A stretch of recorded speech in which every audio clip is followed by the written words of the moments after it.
Hyvät katsojat, olen valmistamassa hernekeittoa jalostajan purkista, joka on kaikkein parasta. Nuorempana aloitin valmistamisen aukaisemalla kannen, kaivamalla lusikalla vaivalloisesti keittoainekset pannuun.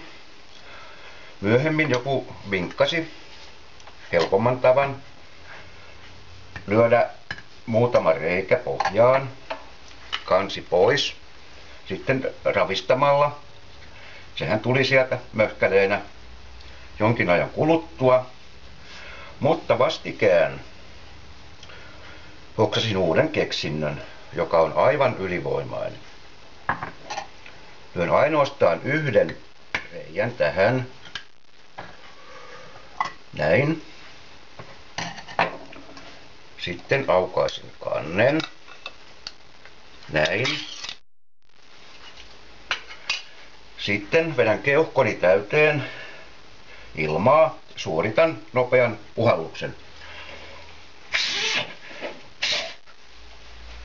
Yksikin puhallus riittää, mutta keuhkoissa on niin paljon tervaa, että tarvittiin 2 puhallusta. Näin nopeasti se käy. Sitten tänne lisätään pari desiä tai 3 desiä vettä. Sitten paloitellaan itse valmistettua kinkkua ja maustamme sitä herkullisella Turun sinapilla. Näin tämä herkullinen keitto valmistuu.